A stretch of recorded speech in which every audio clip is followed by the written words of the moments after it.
नमस्कार स्टूडेंट्स, मैं हूं आपकी बायोलॉजी मेंटर दिशा पामेचा और आज मैं आपके लिए लेकर आई हूं स्ट्रक्चरल ऑर्गेनाइजेशन इन एनिमल्स। जो हमने कल पढ़ा था, हमने क्या पढ़ा था?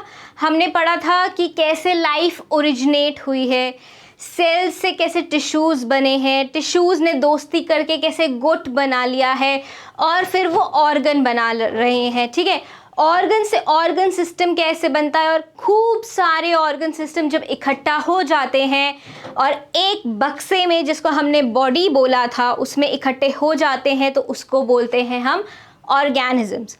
हमने साथ ही में 4 टिश्यूज़ के बारे में भी बात करी थी, राइट? कौन कौन से टिश्यूज़ थे ज़रा याद कीजिए।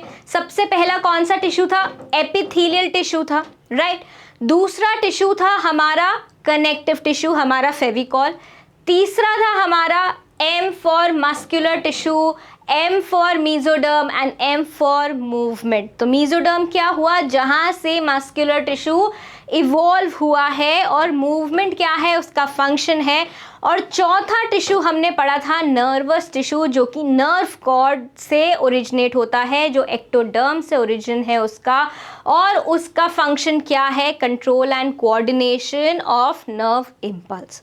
इतनी बातें हमने पढ़ी थी। साथ ही में हमने ये भी जाना था कि एपिथेलियल टिश्यू क्या होता है। ठीक है, हमने एपिथेलियल टिश्यू के बारे में पढ़ा था, राइट?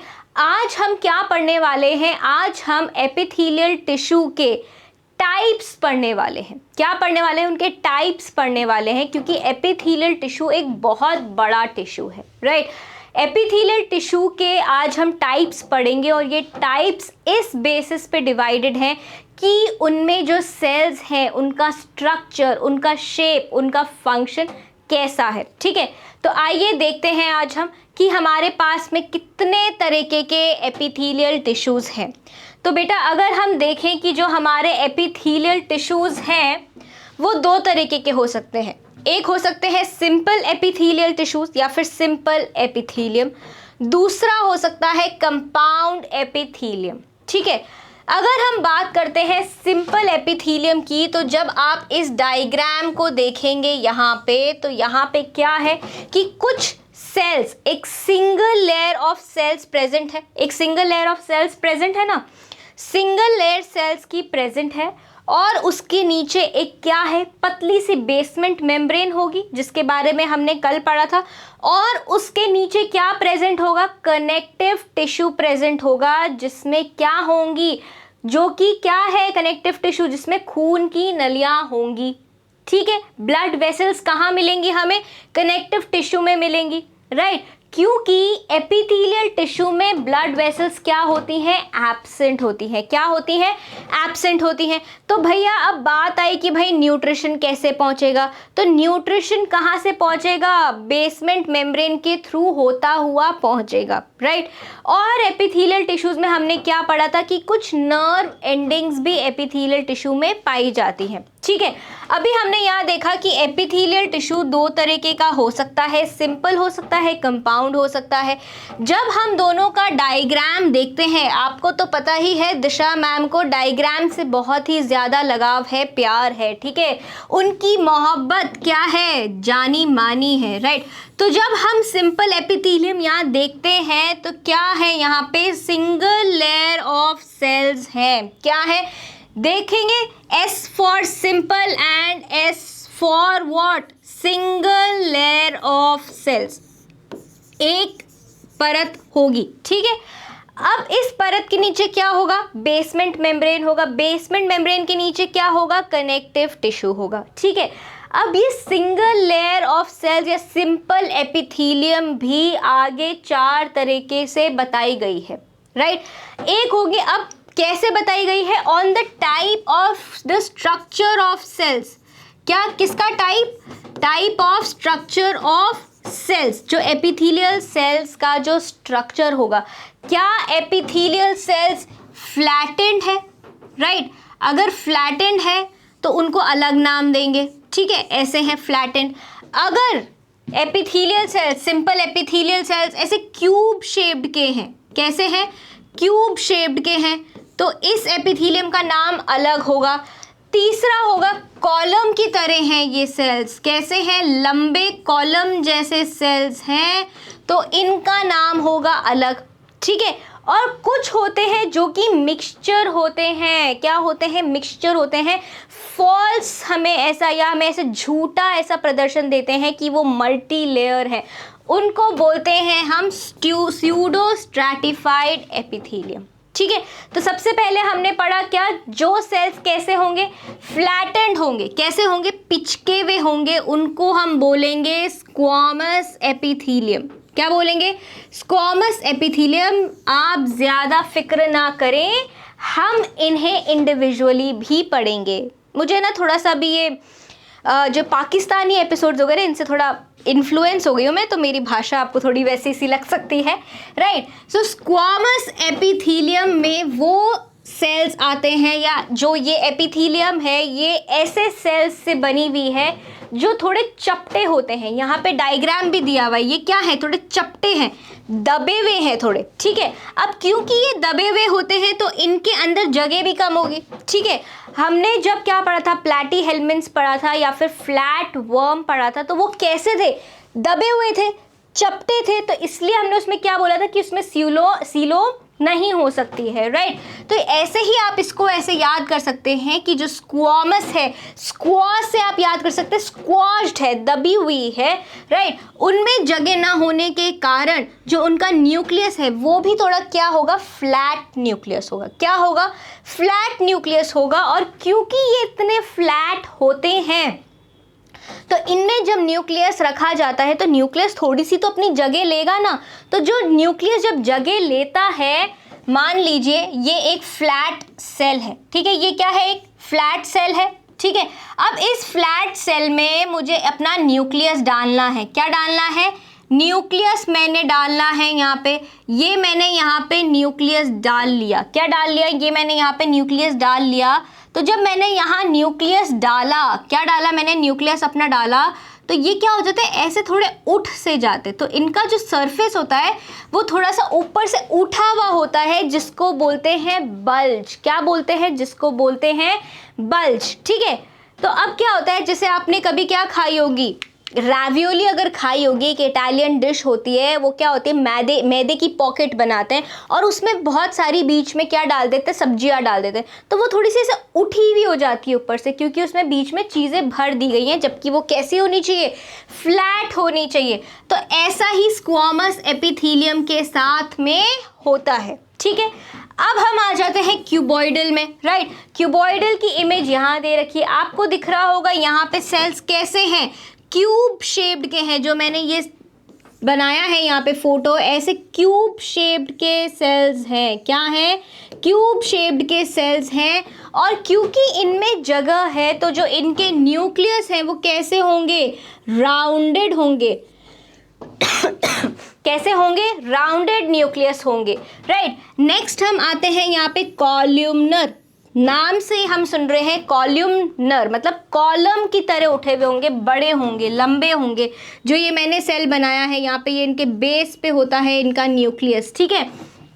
ये होते हैं कॉल्यूमनर। और ये जो आपको दिख रहे हैं कि कुछ सेल्स तो बड़े हैं, ऊपर तक पहुँच रहे हैं, और कुछ सेल्स इतने बड़े नहीं है, राइट। इनको क्या बोलेंगे? Pseudo stratified epithelium. क्या बोलेंगे? Pseudo stratified. स्यूडो मतलब, स्यूडो का क्या मतलब होता है? जो हम स्यूडो सीलोम बोलते हैं कि भाई फॉल्स सीलोम प्रेजेंट है, ट्रू सीलोम प्रेजेंट नहीं है। तो स्यूडो स्ट्रैटिफाइड, स्ट्रैटिफाइड का क्या मतलब है? लेयर्स होना। तो स्यूडो स्ट्रैटिफाइड एपिथेलियम में हमें ऐसा लगेगा, राइट, कि यहाँ पे लेयर्स हैं, लेकिन यहाँ लेयर्स नहीं होती हैं, राइट। कुछ सेल्स बड़े होते हैं, कुछ सेल्स छोटे होते हैं, इसलिए ये इसको ऐसा देखने में लगता है कि इसमें स्ट्रैटा है, अलग अलग लेवल्स है इसमें, राइट, जबकि ऐसा होता नहीं है।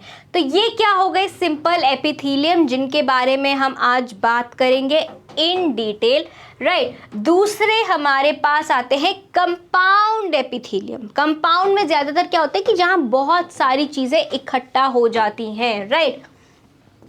तो देखिए अब यहाँ पे कंपाउंड में क्या हो रहा है, आपको कितनी बड़ी सेल की लेयर मिल रही है, यहाँ पे कितनी बड़ी क्या मिल रही है, सेल की लेयर मिल रही है। जबकि अगर हम सिंपल में देखें तो यहाँ पे सिंगल लेयर है, कंपाउंड में क्या है, मल्टी लेयर्ड। क्या है ये, मल्टी लेयर्ड एपिथीलियम है। क्या है ये, मल्टी लेयर्ड एपिथीलियम है। ठीक है, अब ये मल्टी लेयर्ड को भी दो में डिवाइड करा हुआ है। कैसे डिवाइड करा है, स्ट्रैटिफाइड, मतलब क्या होंगे उसमें अलग अलग लेवल्स होंगे। ठीक है, और दूसरी है ट्रांजिशनल, जिसमें क्या होता रहता है, बदलाव होता रहता है। क्या होता रहता है, बदलाव होता रहता है। स्ट्रैटिफाइड में हम देखेंगे कि वो स्क्वामस है कि क्यूबॉइडल है, राइट, कि वो फ्लैट सेल्स के ढेर से बनी हुई है या फिर क्यूबॉइडल सेल्स के ढेर से बनी हुई है। ठीक है, स्ट्रैटा तो उसमें होगा, मतलब लेवल्स तो उसमें होंगे बहुत सारे, क्योंकि ये कंपाउंड एपिथेलियम का क्या है, बेस है। लेकिन वो फ्लैट सेल्स के, स्क्वामस सेल्स का ढेर होगा या फिर क्यूबॉइडल सेल्स का ढेर होगा, ये हम आगे देखेंगे। ठीक है, इसलिए इसको दो बना दिया गया है, stratified squamous and stratified cuboidal. Transition epithelium में आप क्या देखेंगे, इसमें आपको ऊपर जो सेल्स है, जो सबसे सरफेस पे सेल्स मिलेंगे वो अलग होंगे, बीच के सेल्स अलग होंगे, और जो लास्ट में, जो एकदम बेसमेंट मेम्ब्रेन के पास में सेल्स होंगे वो बिल्कुल अलग होंगे। ऐसा हो सकता है कि जो ऊपर के सेल्स हो वो स्क्वामस हो, बीच वाले सेल्स जो हो, जैसे आपको इस पिक्चर में दिख रहा है कि ये जो सेल्स हैं ये तो स्क्वामस हो सकते हैं, बीच में जो सेल्स हैं वो क्या हो सकते हैं, मिडिल लेयर वाले क्यूबॉइडल हो सकते हैं, और जो नीचे वाले सेल्स हैं वो कैसे होंगे, लंबे होंगे, कॉल्यूमनर होंगे। इसलिए इस कंपाउंड एपिथेलियम को क्या बोला गया है, ट्रांजिशनल एपिथेलियम। ट्रांजिशन का क्या मतलब होता है, बदलाव होना। ठीक है, चेंज आता रहता है जिसमें। समझ आ गई इतनी सी बात। ये फ्लो चार्ट अगर आपने ध्यान कर लिया, अपने दिमाग में बिठा लिया, तो मैं बता रही हूँ आपको कोई भी डेफिनेशन, कोई भी किसी चीज़ के बारे में रटने की ज़रूरत नहीं पड़ेगी, सिर्फ डायग्राम याद कर लो। ठीक है, इतनी सी बात समझ आ गई, इतनी सी बात समझ आ गई। मैंने आपको बताया कि जो स्क्वामस है उनमें जो न्यूक्लियस है वो फ्लैटेंड है और उसकी वजह से वो बल जा रहा है। अभी देखना आपको आगे यही लाइन लिखी हुई मिलेगी।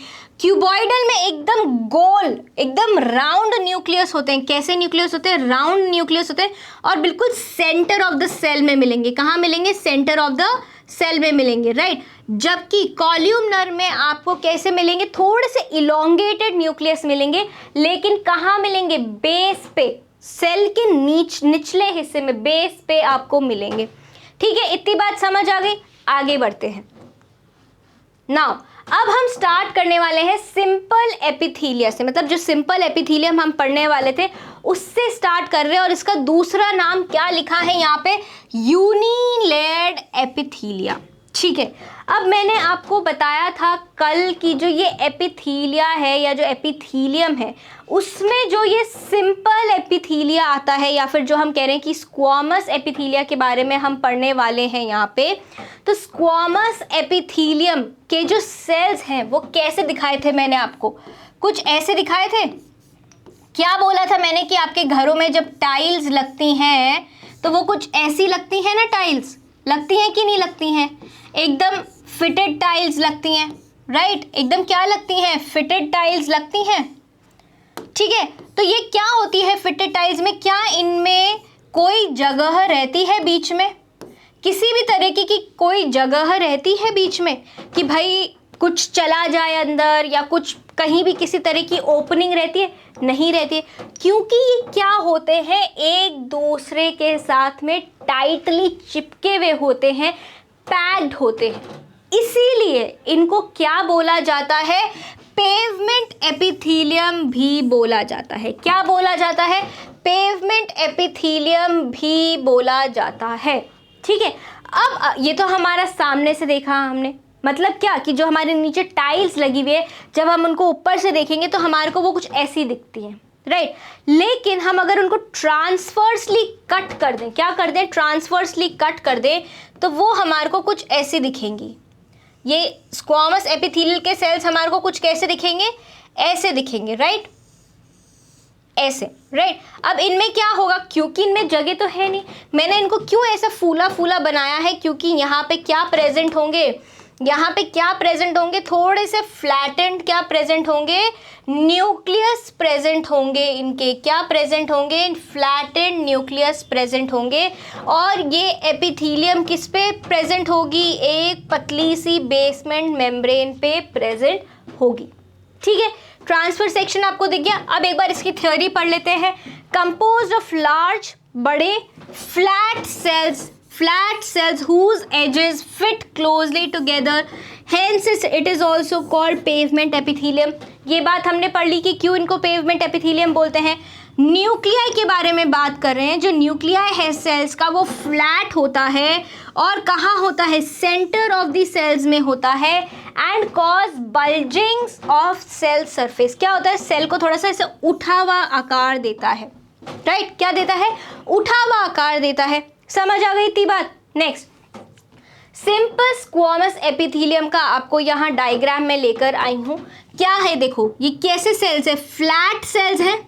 कैसे सेल्स है, देखो फ्लैट सेल्स है। तो यहाँ पे देखो, जब आप ये ट्रांसफर सेक्शन देख रहे हो इनका, तो आपको दिख रहा है कि सेल्स लेटे हुए हैं, उनके अंदर फ्लैट क्या है, फ्लैटेंड न्यूक्लियाई है।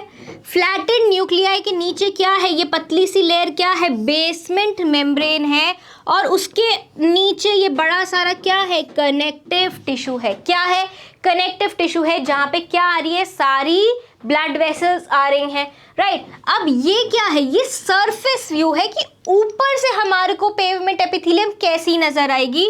Surface view of cells of simple squamous epithelium, हमें ये ऐसी नजर आएंगे जो बिल्कुल चिपके हुए एकदम पास पास नजर आएंगे, और उनके बीच में क्या दिखेंगे हमारे को, उनके न्यूक्लियस नजर आएंगे। आ गई इतनी बात समझ, बढ़िया डायग्राम है ना, यही ड्रॉ करके आना है, ठीक है।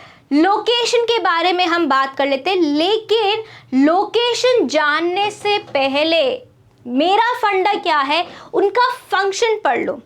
फंक्शन पढ़ने से क्या होगा, आपको ये समझ आ जाएगा कि कहाँ कहाँ ये सेल्स प्रेजेंट हो सकते हैं।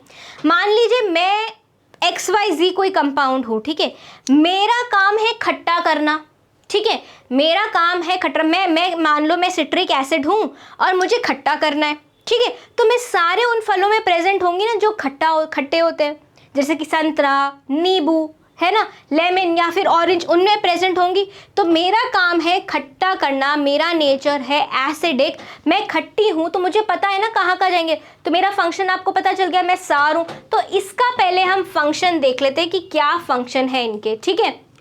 एक बार फंक्शन देख लेते हैं। इनका फंक्शन क्या है, प्रोटेक्शन है, बचाव करना है, एक्सक्रीशन है, मतलब क्या होंगे हमारे, ये कहीं यूरिनरी सिस्टम में मिलेंगे हमें, ठीक है। गैस का एक्सचेंज है, तो हो सकता है कहीं लंग्स में किसी के पार्ट में मिल जाए, एल्वियोलाई में मिल जाए, राइट। एल्वियोलाई में होता है गैस एक्सचेंज, तो क्या पता एल्वियोलाई में मिल जाए, right. And secretion of coelomic fluid, ठीक है। क्या कर सकते हैं, सिक्रीट कर सकते हैं सीलोमिक फ्लूइड, ऐसी जगह में भी हमारे को ये मिल सकते हैं। तो protection, excretion, gas exchange and secretion of coelomic fluid. आइए इसका क्या देखते हैं हम, इसकी लोकेशन देख लेते हैं। अब जो ये सेल्स हैं या जो ये स्क्वैमस एपिथेलियम है, ये कहाँ कहाँ हमारे को देखने को मिलती है। हमने क्या पढ़ा था, गैस एक्सचेंज पढ़ा था। सबसे पहली चीज हमने क्या पढ़ी थी, गैस एक्सचेंज पढ़ी थी। प्रोटेक्शन के बाद में हमने क्या पढ़ा था, गैस एक्सचेंज पढ़ा।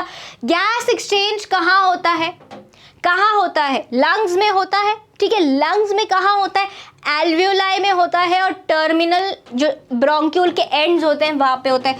तो terminal bronchioles and alveoli of lungs, तो ये तो क्या हो गया हमारा, क्या हो गया, ये गैस एक्सचेंज हो गया, गैस एक्सचेंज हो गया।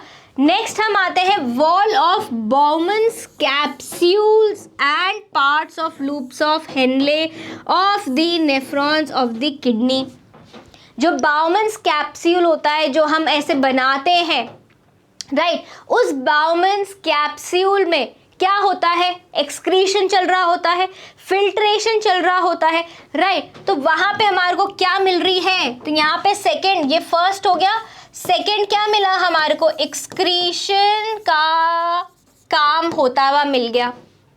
ठीक है, समझ आ गई। मेम्ब्रेनस लैबिरिंथ मतलब इंटरनल ईयर, कान के अंदर जहां पे क्या होना चाहिए, सिक्रीशन होना चाहिए किसका, सीलोमिक फ्लूइड का। तीसरा फंक्शन भी हमारे को मिल गया। ब्लड वेसल्स में, लिम्फ वेसल्स में, हार्ट में, सीलोमिक कैविटीज में, क्योंकि क्या करना है, सीलोमिक फ्लूइड का सिक्रीशन करना है, and rate testis of the testis में। ठीक है, इतनी बात समझ आ गई। तो ये जो ब्लड वेसल्स हैं या फिर लिम्फ वेसल्स हैं, यहाँ पे ये क्या काम करते हैं, प्रोटेक्शन का काम करते हैं। तो तीसरा फंक्शन आप यहाँ क्या लिख लेंगे कि ये किसका काम करती हैं, प्रोटेक्शन का काम करती हैं। बहुत ही बेसिक सी सिंपल सी एपिथीलियम होती है ये स्क्वामस एपिथीलियम, जो कि बहुत बेसिक सा काम करती है, प्रोटेक्शन भी काम करती है, बट इम्पॉर्टेंट काम करती है। प्रोटेक्शन करती है, सिक्रीशन करती है, एक्सक्रीशन में काम आती है, गैस एक्सचेंज में काम आती है। ठीक है, तो अगर आपने फंक्शंस याद कर लिए, फंक्शंस तो आपने देखा होगा 4 या 5 फंक्शंस है, 5 फंक्शंस है, उनसे आप इनकी लोकेशन बहुत अच्छे से याद कर सकते हैं। राइट, समझ आ गई इतनी सी बात। आगे देखते हैं। अब जो मैंने आपको बताया कि ये जो स्क्वामस एपिथीलियम है ये कहाँ कहाँ मिलती है, हार्ट में हमने पढ़ा, ब्लड वेसल्स में हमने पढ़ा, लिम्फ वेसल्स में हमने पढ़ा, लिम्फ वेसल्स में हमने पढ़ा। अब ब्लड वेसल्स में, लिम्फ वेसल्स जो हैं, हार्ट में जब ये स्क्वामस एपिथीलियम प्रेजेंट होती है तो इसको एक स्पेसिफिक नाम से जाना जाता है जिसको बोलते हैं एंडोथीलियम। क्या बोलते हैं, एंडोथीलियम। इसका नाम एंडोथीलियम है, लेकिन है क्या ये है स्क्वामस एपिथीलियम ही। क्या है ये, स्क्वामस एपिथीलियम ही है ये। लेकिन जब ये कहाँ कहाँ प्रेजेंट होती है, हार्ट में प्रेजेंट होती है, ब्लड वेसल्स में प्रेजेंट होती है, या फिर लिम्फ वेसल्स में ये प्रेजेंट होती है, जहाँ पे ये क्या करती है, प्रोटेक्शन, कवरिंग का भी काम करती है और सिक्रीशन का भी काम करती है। क्या करती है, प्रोटेक्शन का भी काम करती है और सिक्रीशन का भी काम करती है। इन जगहों पे इसको क्या बोला जाता है, मीजोथीलियम बोला जाता है। राइट, अब मैंने आपको और एक चीज़ बताई थी कि भाई बॉडी के बाहर भी और बॉडी के अंदर भी, बॉडी के बाहर भी और बॉडी के अंदर भी, तो मैंने आपको कहा था कि जो सीलोम की लाइनिंग है, मैंने एक डायग्राम आपको ऐसे दिखाया था कि बाहर भी मैंने आपको ऑरेंज लाइनिंग बनाई थी एपिथीलियम की, लेकिन अगर आपको ध्यान हो तो मैंने बॉडी के अंदर सीलोमिक लाइनिंग भी बनाई थी एपिथीलियम की। राइट, तो जब स्क्वामस एपिथीलियम सीलोम में प्रेजेंट होता है, कहाँ प्रेजेंट होता है, सीलोम में प्रेजेंट होता है, और मीजोडर्म से ओरिजिनेटेड होता है, तो उसको हम बोलते हैं मीजोथीलियम। क्या बोलते हैं, मीजोथीलियम। ठीक है, एक आपको मैं और यहाँ पे एक चीज़ बताऊंगी जिससे आपको याद रहेगी बातें। राइट, तो यहाँ पे मैं क्या एक आपको इंटरेस्टिंग बात बताने वाली हूँ। जब हमने पढ़ा कि हार्ट, राइट, हार्ट है, लिम्फ वेसल्स हैं, क्या है, लिम्फ वेसल्स है, और क्या है, ब्लड वेसल्स है। ठीक है, समझ आ गई। इनमें प्रेजेंट होने वाली स्क्वामस एपिथीलियम को क्या बोला जाता है, बताओ जल्दी, एंडोथीलियम बोला जाता है। क्या बोला जाता है, एंडोथीलियम। ये जो एंडोथीलियम है, इसको एंडोथीलियम क्यों बोला गया, क्यों स्क्वामस एपिथीलियम नहीं बोला गया, क्योंकि ये किससे ओरिजिनेटेड है, कौन सी जर्म लेयर से ओरिजिनेटेड है, ये है एंडोडर्म से ओरिजिनेटेड, इसलिए इसमें भी एंडो आया और एंडोथीलियम, एपिथीलियम के जो आगे एपी लगता है उसमें क्या आ गया, एंडोथीलियम आ गया। समझ आई आपको ये बात या नहीं समझ आई, याद रहेगा ना। ठीक है, अब ये तो हो गया हमारा point number A. Point number B, अब भी हमने पढ़ा कि जो सीलोम है, सीलोम के अंदर जब क्या होती है, स्क्वामस एपिथीलियम होती है। क्या होती है, स्क्वामस एपिथीलियम होती है। उसको क्या बोला गया, उसको क्या बोला गया, मीजोथीलियम। क्या बोला गया, मीजोथीलियम बोला गया। तो ये इस वर्ड में या मीजोथीलियम में जो ये मीजो आया है वो कहाँ से आया है, वो मेसोडर्म से आया है। कहाँ से आया है? मेसोडर्म से आया है, क्योंकि ये कहाँ से ओरिजिनेटेड है? मेसोडर्म से ओरिजिनेटेड है। आ गई इतनी बात समझ? क्यों लिम्फ वेसल्स, ब्लड वेसल्स और हार्ट वेसल्स को एंडोथीलियम बोला जाता है, और क्यों सीलोम वाली को मेसोथीलियम बोला जाता है? इतनी बात समझ आ गई, राइट? चलिए आगे पढ़ते हैं। अब क्या होता है, जो ये सेल्स होते हैं एंडोथीलियम के या मेसोथीलियम के, कई बार ये कैसे हो जाते हैं? ऐसे वेवी हो जाते हैं। देख रहे हो आप, ये ऐसे इनकी जो बॉर्डर्स होती हैं वो कैसी हो जाती हैं? वेवी हो जाती हैं। तो राइट, जो भी सेल्स इनके चारों तरफ प्रेजेंट होंगे वो कैसे होंगे? वेवी होंगे। इनकी जो बाउंड्रीज होंगी वो ऐसी वेवी होंगी। इन सेल्स को हम क्या बोलते हैं, या इस एपिथेलियम को हम क्या बोलते हैं? टेसेलेटेड बोलते हैं। क्या बोलते हैं? टेसेलेटेड एपिथेलियम बोलते हैं। Cells of the endothelium and mesothelium become wavy. These epithelia are called tessellated epithelia. इतनी बात समझ आ गई? 3 हमने यहाँ पे अलग वर्ड्स पढ़े, एंडोथेलियम मेसोथेलियम, दोनों का मैंने आपको कारण बता दिया। टेसेलेटेड एक टर्म दिया गया है for wavy, for endothelium and mesothelium which have wavy boundaries और वेवी बॉर्डर्स, उनके लिए इनको क्या बोला गया है? टेसेलेटेड। ठीक है, ये बात समझ आ गई। प्रोटेक्शन हम कर ही चुके हैं। आगे देखते हैं क्यूबॉइडल एपिथेलियम। अब जहाँ हम क्यूबॉइडल की बात कर देते हैं तो वहाँ हमने अभी पीछे जो हमारा माइंड मैप था या जो फ्लो चार्ट था, हमने वहाँ क्या पढ़ा था? क्यूबॉइडल मतलब कैसा सेल होगा? क्यूब का सेल होगा। क्यूब आ गया ना, क्यूबॉइडल, आगे क्या आया? प्रीफिक्स क्यूब आया। तो क्यूब कैसा होता है? कुछ ऐसा होता है स्क्वेरिश। ठीक है, क्यूब जैसे सेल्स हमारे को देखने को मिलेंगे, यहाँ पे कुछ ऐसे देखने को मिलेंगे अगर मैम की ड्राइंग ठीक है, और इनके सेंटर में एक राउंड न्यूक्लियस मिलेगा। क्या मिलेगा? राउंड न्यूक्लियस मिलेगा। ठीक है, ये बड़े सेल्स हैं, इनमें जगह है, तो ये क्या कर सकते हैं? एब्जॉर्प्शन का काम भी कर सकते हैं, और कुछ जगह ये सिक्रीशन का काम भी करते हैं, वो हम फंक्शंस में देखेंगे। ठीक है, सेल्स क्या होते हैं? क्यूबिकल होते हैं, एंड कैसे होते हैं? स्क्वायरिश शेप में होते हैं। मैम बार बार बोल रही हैं। न्यूक्लियाई राउंडेड होते हैं और सेंटर में होते हैं सेल्स की, ये भी मैंने आपको बता दिया। Cells of cuboidal epithelium often form microvilli on their free surface.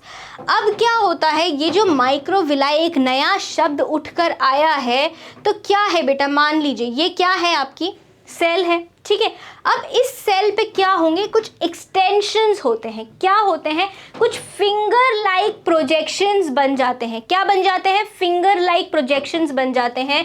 मान लीजिए यहाँ पे अगर मैं आपका एक क्यूबिकल सेल बना के अगर दिखाती हूँ, ठीक है, ये आपका सेल है, ये सेंटर में क्या है? सेंटर में क्या है? ये सेंटर में क्या है? जल्दी बताओ। सेंटर में है हमारा न्यूक्लियस। ठीक है, साथ साथ बोलेंगे मैम के। अब हमने बोला है इसको माइक्रोविलाई के साथ में बनाना है। क्या बनाना है? माइक्रोविलाई के साथ में बनाना है। और माइक्रोविलाई क्या होते हैं? उंगलियों जैसे प्रोजेक्शंस होते हैं। क्या होते हैं? उंगलियों जैसे प्रोजेक्शंस होते हैं। तो ये क्या है हमारे? ये है हमारे माइक्रोविलाई। क्या है ये? माइक्रोविलाई बोलते हैं इनको। क्या काम होता है इन माइक्रोविलाई का? तो ये जो माइक्रोविलाई होते हैं ना बेटा, ये क्या करते हैं? ये आपके सेल का सरफेस एरिया बढ़ा देते हैं। क्या बढ़ा देते हैं? सरफेस एरिया सेल का बढ़ा देते हैं। और सरफेस एरिया हम कहाँ कहाँ बढ़ाते हैं? जहाँ पर भी हमें क्या चाहिए होता है? एब्जॉर्प्शन करना होता है ज़्यादा से ज़्यादा। अगर आपको याद हो, हमने अर्थवॉर्म में या एनालिड्स में हमने एक स्ट्रक्चर पढ़ा था जिसको हमने बोला था टिफ्लोसोल। याद आया? टिफ्लोसोल पढ़ा था कि उसकी जो गट होती थी, गट में एक कुछ ऐसा सा स्ट्रक्चर एक्स्ट्रा होता था। याद आया? उधर नहीं बनाओ, थोड़ा सा इधर बनाओ ताकि आपको दिखेगा अच्छे से, है ना? यहाँ बनाती हूँ ऊपर। ठीक है, तो क्या है यहाँ पे? मान लीजिए ये क्या है? अर्थवॉर्म की गट है, उसका ट्रांसफर सेक्शन है। इस ट्रांसफर सेक्शन में यहाँ पे कुछ ऐसा एक्सटेंडेड एरिया था जिसको क्या बोला गया था? टिफ्लोसोल बोला गया था। ये टिफ्लोसोल क्यों था यहाँ पे? ताकि न्यूट्रिशन का, पोषक तत्वों का एब्जॉर्प्शन बढ़ जाए। ठीक है, जो भी यहाँ पे डाइजेशन हुआ, ठीक है, जो भी यहाँ पे डाइजेशन हुआ उसका एब्जॉर्प्शन बढ़ जाए, इसलिए ये टिफ्लोसोल एक एक्स्ट्रा प्रोजेक्शन यहाँ पे था। यही काम आपका माइक्रोविलाई करती है। अभी अगर यहाँ पे ये जो सेल बनाया है मैंने, इसको इससे कंपेयर करते हैं, इस सेल से कंपेयर करते हैं, अगर इस सेल में माइक्रोविलाई नहीं है, नहीं है ना, तो एब्जॉर्प्शन कहाँ से होगा? सिर्फ इस सरफेस से होगा, राइट, इस सरफेस से होगा। लेकिन अभी मैंने इसमें माइक्रोविलाई बना दिया है, तो अब सरफेस से एब्जॉर्प्शन कहाँ से होगा? ये पूरे, मैं दूसरे कलर से आपको बना के दिखाती हूँ, पूरे कलर्ड रीजन से सरफेस से एब्जॉर्प्शन होगा, यहाँ से, यहाँ से, यहाँ से, यहाँ से, यहाँ से, ये पूरे जो भी फिंगर लाइक प्रोजेक्शंस है सब जगह से एब्जॉर्प्शन होगा। तो एब्जॉर्ब करने का एरिया बढ़ गया ना, बढ़ गया कि नहीं बढ़ गया? बढ़ गया ना। लेकिन यहाँ पे क्या हुआ? यहाँ पे तो ये इतना सा एरिया था, वहाँ पे एरिया बढ़ गया। तो ये माइक्रोविलाई का काम क्या है? ये माइक्रोविलाई का काम ये है कि आपका एब्जॉर्प्शन बढ़ाएगी। ये क्या करेगी? आपका एब्जॉर्प्शन बढ़ाएगी। और एब्जॉर्प्शन कहाँ बढ़ना होता है? हमारे इंटेस्टाइन्स में। तो इंटेस्टिनल एपिथेलियम में क्या मिलेगी हमें? क्यूबॉइडल एपिथेलियम मिलेगी। आगे देखेंगे, ठीक है। एक बार ये डायग्राम देख लो। ये क्या है? ये क्यूबिकल सेल्स हैं, क्यूबॉइडल एपिथेलियम है। ये सिंपल है क्योंकि सिंगल लेयर्ड है, यूनी लेयर्ड है। न्यूक्लियस है सेंटर में, बिल्कुल गोल न्यूक्लियस है। साइटोप्लाज्म है, नीचे बेसमेंट मेम्ब्रेन है, और बेसमेंट मेम्ब्रेन के नीचे क्या है? कनेक्टिव टिश्यू है। समझ आ गई इतनी सी बात? Next, this gives a brush like appearance to their free border. ठीक है, अब क्या होगा? मान लो बहुत सारे क्यूबॉइडल सेल्स हैं अपने में, ऐसे ऐसे एक बार बना देती हूँ, ठीक है। ये ऐसे ऐसे पास पास लगे हुए क्या हैं? क्यूबॉइडल एपिथेलियम है, और सब में क्या है? ऐसे फिंगर लाइक प्रोजेक्शंस हैं। क्या है? फिर इसके भी हैं फिंगर लाइक प्रोजेक्शंस, ठीक है। फिर इसके भी हैं फिंगर लाइक प्रोजेक्शंस, यहाँ पे इसके भी हैं फिंगर लाइक प्रोजेक्शंस। सबके बीच में राउंड न्यूक्लियस भी बैठा है। ये बेसमेंट मेम्ब्रेन है, और ये यहाँ पे पूरा क्या है? कनेक्टिव टिश्यू है। क्या है? कनेक्टिव टिश्यू है। अब कैसा दिख रहा है तुम्हारे को? वो जिससे हम दातुन करते हैं, ब्रश हमारा, उसकी तरह नहीं दिख रहा है ये। तो इसलिए इसको क्या बोला गया है? ब्रश। क्या बोला गया है? Brush bordered. Brush bordered cuboidal, क्योंकि क्यूबॉइडल सेल्स की बनी हुई है एपिथेलियम। क्या बोला गया है? इन माइक्रोविलाई की वजह से एक ब्रश लाइक अपीयरेंस आता है, जिसकी वजह से उनकी बॉर्डर को क्या बोला जाता है, या उस एपिथेलियम को क्या बोला जाता है? ब्रश बॉर्डर्ड एपिथेलियम बोला जाता है। कौन जिम्मेदार है इसका? माइक्रोविलाई। क्या काम है माइक्रोविलाई का? Increase absorptive surface area. ठीक है, समझ आ गई? अब ओवरीज और सेमिनिफेरस ट्यूब्यूल्स में, टेस्टिस में, सेमिनिफेरस ट्यूब्यूल्स कहाँ मिलेंगे आपको? सेमिनिफेरस। सीमेन, सीमेन कहाँ होता है? आदमियों में। आदमियों में रिप्रोडक्टिव ऑर्गन को क्या बोलते हैं? टेस्टिस। और फीमेल्स में क्या होती है? मादाओं में क्या होती है? और नर में क्या होते हैं? Seminiferous tubules. इनमें इसको और क्या बोला जाता है? जर्मिनल एपिथेलियम भी बोला जाता है, क्योंकि ये किस काम में आती हैं? गमीट्स बनाने के काम में आती हैं। It is also called germinal epithelium because it produces gametes like ova and sperms respectively. Ovaries क्या प्रोड्यूस करेंगी? ओवा प्रोड्यूस करेंगी, और सेमिनिफेरस ट्यूब्यूल्स क्या प्रोड्यूस करेंगे? स्पर्म्स प्रोड्यूस करेंगे। क्या प्रोड्यूस करेंगे? स्पर्म्स प्रोड्यूस करेंगे। ठीक है, आ गई इतनी सी बात समझ? फंक्शन देख लेते हैं। सॉरी, यहाँ पे लोकेशन हमने पहले देख ली, एक बार फंक्शन देख लेते हैं। प्रोटेक्शन, सिक्रीशन, एब्जॉर्प्शन तो हमने पढ़ ही लिया भैया। एब्जॉर्प्शन तो हमें बताओ ही मत, हमने तो माइक्रोविलाई देख ही लिया। हमसे पूछो माइक्रोविलाई का काम क्या होता है। ठीक है, गमीट फॉर्मेशन। गमीट्स कैसे बनते हैं? देख लिया हमने इसलिए उसको क्या बोला जाता है, ओवरीज और टेस्टिस में क्या बोला जाता है, जर्मिनल एपिथीलियम भी बोला जाता है, right. Cubical epithelium is present in small salivary glands, क्योंकि क्या करना है उसको, सिक्रीशन करना है, एंड पैनक्रियाटिक डक्ट्स, कहाँ कहाँ, small salivary and pancreatic ducts में प्रेजेंट होती हैं। थायराइड की वेसिकल्स में, क्योंकि थायराइड थायरोक्सिन हार्मोन रिलीज करेंगी, right. Parts of membranes labyrinth, nephrons of kidney, excretion में भी काम आ रहा है इनका, कहाँ आ रहा है काम, एक्सक्रीशन में भी आ रहा है। हमने स्क्वामस एपिथीलियम भी पढ़ी थी, मेम्ब्रेनस लैबिरिंथ में, नेफ्रॉन्स के, किडनीज के। ओवरीज में as germinal epithelium and seminiferous tubules of testis में जर्मिनल एपिथीलियम की तरह प्रेजेंट होती हैं। Ciliary bodies, choroid and iris of eyes and Bartholin ducts इनमें भी प्रेजेंट होती है, ठीक है। इतनी बात समझ आ गई, क्यूबॉइडल एपिथीलियम के बारे में बात समझ आ गई। आगे बढ़ते हैं, अब हम आ जाते हैं कॉल्यूमनर एपिथीलियम पे। तो क्या है कॉल्यूमनर एपिथीलियम? कॉल्यूमनर एपिथीलियम है मतलब कॉलम की तरह वे बने हुए होंगे, ऐसे खंबे जैसे बने हुए होंगे, राइट। ये कुछ ऐसे सा बना हुआ होगा, ठीक है। यहाँ पे दूसरा सेल लगा हुआ होगा पास में, वो भी कुछ ऐसा होगा, सबके ऐसे होंगे, थोड़ा टेढ़ा बन गया, सीधे होते हैं सेल्स, ठीक है। समझ जाओगे ना, राइट, समझ जाओगे ना बेटा।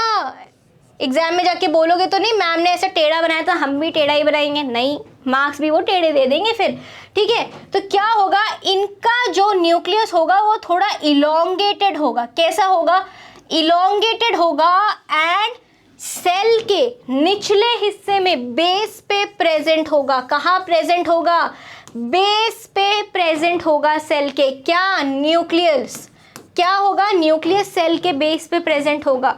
Sales are elongated and place side by side like column. ये मैंने थोड़ा आपको समझाने के लिए बनाया था। अगर हम देखें तो इसका डायग्राम कुछ ऐसे बनेगा, लंबा ऐसा, ठीक है, ये ऐसा बनेगा, और यहाँ पे ये ऐसे बन जाएगा, और यहाँ पे हम इसमें इलोंगेटेड न्यूक्लियस दिखा सकते हैं, राइट। समझ आ गई, सेल्स आर इलोंगेटेड, भाई देख लिया हमने, place side by side like a column. Outer free surface of each cell is slightly broader. जो आउटर सेल्स फ्री सरफेस होता है, यहाँ वाला जो सरफेस होता है काफ़ी चौड़ा होता है। न्यूक्लियर कहाँ होंगे, समवेयर इलोंगेटेड, लंबे लंबे न्यूक्लियस बनाए मैंने। क्यूबॉइडल में मैंने कैसे बनाया था, ऐसे गोल, यहाँ पे मैंने कैसे बनाए हैं, इलोंगेटेड न्यूक्लियस बनाए हैं along the long axis. Long axis कौन सी हुई, ये वाली लॉन्ग एक्सिस हुई, ये तो कौन सी है, शॉर्ट एक्सिस है, ठीक है। एक ही सेल को कंपेयर करेंगे, ये वाली तो शॉर्ट एक्सिस है, राइट, और ये कौन सी है, लॉन्ग एक्सिस है, ठीक है। समझ आ गई। Now next, nuclear lie near the basis of the cell. पता है हमारे को बचपन से, certain cells of this epithelium contain mucus and are also called goblet cells. अब आती है बात हमारी यहाँ पर, तो क्या होता है, देखो अब यहाँ पे ये सेल्स हैं, ठीक है, ये सेल्स हैं भाई, इसी के पास में एक सेल और होगा, लेकिन एक सेल में क्या होगा, ऐसा कुछ होगा, ये ऐसा कुछ बना हुआ होगा स्ट्रक्चर, ठीक है। और यहाँ पे इसमें क्या होगा, इस सेल को बोलेंगे हम क्या, गॉबलेट सेल।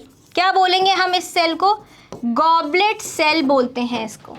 क्यों बोलते हैं गॉबलेट सेल, क्योंकि ये क्या करता है, ये सिक्रीशन का काम करता है, म्यूकस सिक्रीशन। क्या करता है ये, म्यूकस सिक्रीशन करता है, ठीक है। अब क्यों ये काम सिक्रीशन का करते हैं, हमने सिक्रीशन के काम पहले भी पढ़े हैं, कहाँ पढ़े हैं, पहले भी पढ़े हैं, लेकिन ज़्यादा सिक्रीशन जहाँ होगा वहाँ पर क्या मिलेंगे हमारे को, कॉल्यूमनर सेल्स मिलेंगे। अच्छा सोच के बताओ, ज़रा सोच के बताओ, ज़रा दिमाग लगाओ, क्यों कॉल्यूमनर सेल्स ही सिक्रीशन करते हैं, क्यों कॉल्यूमनर सेल्स में ही हमने गॉबलेट सेल्स पढ़े, सोच के बताओ, सिक्रीशन क्यों होता है इनमें, क्यों गॉबलेट सेल्स कॉल्यूमनर में होते हैं, क्यूबॉइडल में नहीं होते, दिमाग लगाओ एक बार। भाई टंकी उसी की तो भरेगी जिसकी टंकी बड़ी होगी, बात है कि नहीं है भाई? अगर तुम स्क्वामस में बोल दो कि हम सिक्रीशन कराएंगे तो वो कितना ही सिक्रीशन कर लेगी, आधी जगह तो उसकी न्यूक्लियस से भरी हुई है। क्यूबॉइडल में भी थोड़ी सी जगह ही है सिक्रीशन की, इसलिए वो एब्जॉर्प्शन का काम कर लेती है। लेकिन ज़्यादा जगह कहाँ है सिक्रीशन करने की, पदार्थ सिक्रीट करने की? कहाँ है? कॉल्यूमनर में है ना। इतनी बड़ी जगह है कॉल्यूमनर में as compared to squamous and cuboidal, है कि नहीं है? तो इसलिए इनमें सिक्रीशन होता है, इसलिए इनमें ये गॉबलेट सेल्स प्रेजेंट होते हैं जो क्या करते हैं, म्यूकस सिक्रीटिंग सेल्स होते हैं। क्या होते हैं? म्यूकस सिक्रीटिंग सेल्स होते हैं। The epithelium contain mucus secreting cells along with the underlying supporting connective tissue which is called mucosa और mucous membrane। ठीक है, समझ आ गई इतनी सी बात? तो बेटा म्यूकस मेम्ब्रेन की अगर आप चाहो तो यहाँ पे स्पेलिंग MUCOUS भी कर सकते हो, और यहाँ पे अगर मैम ने ऐसा लिखा है तो आप यहाँ पर भी चेंज कर लो MUCOUS। अलग अलग बुक्स में अलग अलग तरीके से दी गई है, तो आप समझ लो कि ये म्यूकस होता है वो एक गाढ़ा गाढ़ा पदार्थ होता है जो कि सिक्रीट होता है। ठीक है, समझ आ गई इतनी सी बात? नेक्स्ट, अब देखो, अब यहाँ पे क्या है, the latter is present in the stomach. कहाँ प्रेजेंट है? स्टमक में प्रेजेंट है। और कहाँ प्रेजेंट है? इंटेस्टाइन्स में प्रेजेंट है। ठीक है, the intestinal mucosa has microvilli. Mucosa किसको बोला है? किसको बोला है म्यूकोसा? किसको बोला था यहाँ पे म्यूकोसा? बेटा देखो ये लिखा है ना यहाँ पे म्यूकोसा क्या है? Epithelium containing mucus secreting cells. Goblet cells के साथ में कनेक्टिव टिश्यू होने वाले टिश्यू को क्या बोला है? म्यूकोसा बोला है। ठीक है, तो ये जो म्यूकोसा है जो इंटेस्टाइन में प्रेजेंट है, इसमें क्या है? माइक्रोविलाई है to increase the absorptive surface area and is called brush bordered columnar epithelium which is highly absorptive। समझ आ गई इतनी सी बात? तो यहाँ पे भी क्या है? Columnar brush bordered epithelium present है, मतलब कि कॉल्यूमनर सेल्स हैं। कैसे सेल्स हैं? कॉलम वाले सेल्स हैं, ये लंबे कॉलम वाले सेल्स हैं, लेकिन इनके पास में क्या है? ये फिंगर लाइक प्रोजेक्शंस हैं। यहाँ पे भी आपको क्या मिलेंगे? फिंगर लाइक प्रोजेक्शंस मिलेंगे, जो कि क्या करते हैं? सरफेस एरिया बढ़ा देते हैं। किसके लिए?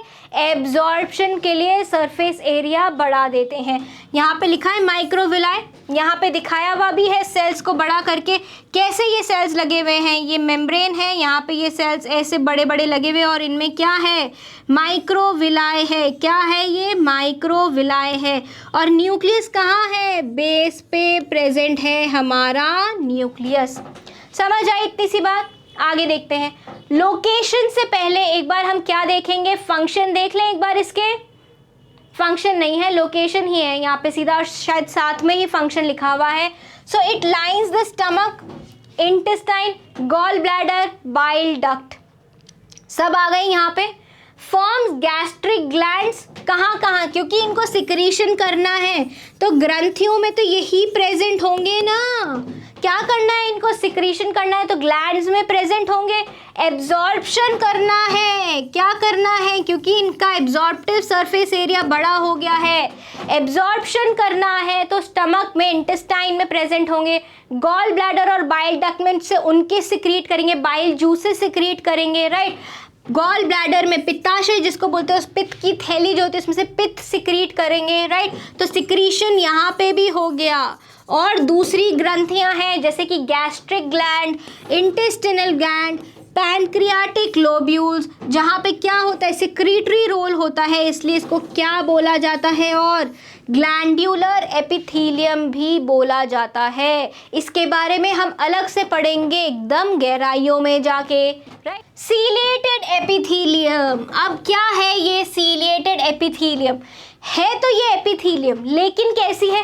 सीलिएटेड है। अब सीलिया क्या होते हैं? तो सीलिया क्या होते हैं बेटा? मान लीजिए क्या है, ये एक सेल है। क्या है? ये एक सेल है, ठीक है, इसमें न्यूक्लियस बना देते हैं अपन, यहाँ पे बीच में राउंड न्यूक्लियस बना दिया। सीलिया क्या होते हैं, सेल के ऊपर क्या, यहाँ पर सरफेस पे क्या होते हैं, कुछ ग्रैन्यूल्स होते हैं। क्या होते हैं, ग्रैन्यूल्स होते हैं, जिनको बोला जाता है बेसल ग्रैन्यूल्स। क्या बोला जाता है, बेसल ग्रैन्यूल्स बोला जाता है। इनमें से क्या निकलते हैं, कुछ हेयर लाइक प्रोजेक्शन निकलते हैं। क्या निकलते हैं, हेयर लाइक प्रोजेक्शंस निकलते हैं, ठीक है, समझ आ गई। इन हेयर लाइक प्रोजेक्शंस को क्या बोल रहे हैं हम, हेयर मतलब बाल, लाइक प्रोजेक्शंस, ठीक है, हेयर लाइक प्रोजेक्शंस, ठीक है। ये हेयर लाइक प्रोजेक्शंस क्या होते हैं, इनको बोला जाता है सीलिया। तो ये ऐसे हिलते एक साथ सारे, ठीक है। क्या होता है, जब हम झाड़ू लगाते हैं, तो मैं इसको झाड़ू से याद करती हूँ कि सीलिया झाड़ू होती है। जब हम झाड़ू लगाते हैं तो झाड़ू की जो सारी सीखें होती है वो एक साथ एक ही डायरेक्शन में मूव करती हैं और चीज़ों को उसी डायरेक्शन में लेके जाती है, ट्रांसपोर्ट करती हैं। तो इनका ज़्यादा काम क्या होगा कि एक ही डायरेक्शन में चीज़ों को क्या करना, ट्रांसपोर्ट करना, रिदमिक मोशन में। मतलब वो ऐसे जा रही है तो वो ऐसे ही चलेंगी सारी की सारी, ऐसे नहीं, कुछ भी नहीं होएगा, क्या होगा, सारी एक साथ चलेंगी, राइट। तो ये देखिए, अगर आप यहाँ पे देख सकते हैं तो क्या है, ये सीलिया बने हुए हैं, हेयर लाइक प्रोजेक्शन सब जगह बना हुआ है, right. Now the cells bear numerous delicate hair like outgrowth, बाल जैसा कुछ निकला हुआ होगा उनमें से, जिसको क्या बोला गया है, सीलिया बोला गया है। और कहाँ से निकलेगा, बेसल ग्रैन्यूल्स में से निकलेगा। कहाँ से निकलेगा, बेसल ग्रैन्यूल्स में से। And mucus secreting goblet cells also occur in ciliated epithelium. Mucus भी निकल रहा है और सीलिएटेड एपिथीलियम भी है। तो ये कहीं यहाँ होना चाहिए ना हमारा ट्रैकिया में, जो कि क्या कर रहा है, लैरिंग्स की तरफ भेजेगा म्यूकस को और फॉरेन पार्टिकल्स को, जो हम कफ की तरह बाहर थूकेंगे। कैसे आएगा वो, इन्हीं की वजह से आएगा ना, क्योंकि गॉबलेट सेल्स हैं। गॉबलेट सेल्स क्या प्रोड्यूस करेंगे, म्यूकस प्रोड्यूस करेंगे, गाढ़ा पदार्थ, चिपचिपा पदार्थ प्रोड्यूस करेंगे। और जो सीलिया है वो फॉरेन पार्टिकल्स को कहाँ, ऊपर पुश करेगा। कहाँ पुश करेगा, ऊपर की तरफ पुश करेगा। Cilia remain in rhythmic motion and create a current to transport materials. क्या करेगा, transport the materials which come in contact with them, जो उनसे छूते हैं या फिर उनके कॉन्टैक्ट में आते हैं। सीलिएटेड एपिथीलियम भी दो तरीके की हो सकती है। एक सीलिएटेड कॉल्यूमनर होती है। क्या होती है, एक सीलिएटेड कॉल्यूमनर होती है, दूसरी क्यूबॉइडल होती है। बहुत ही आसान है, क्यूबॉइडल एपिथीलियम पे सीलिया लगा दो तो उसको बोलेंगे सीलिएटेड क्यूबॉइडल एपिथीलियम। कॉलम पे अगर सीलिया लगा दो तो क्या बोलेंगे उसको, सीलिएटेड कॉल्यूमनर एपिथीलियम। समझ आ गई। अब क्योंकि सीलिएटेड कॉल्यूमनर एपिथीलियम हमें कहाँ मिलेंगे, क्योंकि इनके पास क्या होते हैं, कॉल्यूमनर के पास गॉबलेट सेल्स होते हैं म्यूकस प्रोड्यूस करने वाले, राइट। तो देखो कहाँ कहाँ मिलेंगे, this epithelium lines most of the respiratory tract. ये तो बहुत ही हमें बचपन में समझ आ गया था कि फॉरेन पार्टिकल्स को म्यूकस के साथ में ऊपर भेजना कफ या बलगम की तरह। कहाँ मिलेगा ये हमें, रेस्पिरेटरी ट्रैक्ट में। और कौन करेगा ये काम, सीलिएटेड एपिथीलियम। सीलिया तो क्या करेगा, फॉरेन पार्टिकल को ऊपर भेजेगा। और कॉल्यूमनर एपिथीलियम में हमें क्या मिलेंगे, म्यूकस सिक्रीटिंग सेल्स, या फिर आप उनको और क्या बोल सकते हो, गॉबलेट सेल्स भी आप उनको बोल सकते हो। क्या बोल सकते हो, गॉबलेट सेल्स भी आप उनको बोल सकते हो। दूसरी जगह और कहाँ मिलेंगे, फलोपियन ट्यूब में। क्यों मिले फलोपियन ट्यूब में, क्योंकि जब ओवरी एग प्रोड्यूस करती है तो उस एग को यूट्रस की तरफ भेजना होता है कि नहीं होता है।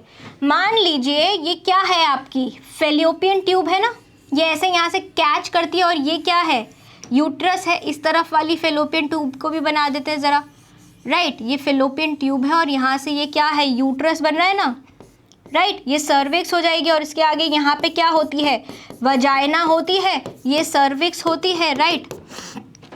अब यहाँ पे क्या प्रेजेंट है, ओवरीज प्रेजेंट है।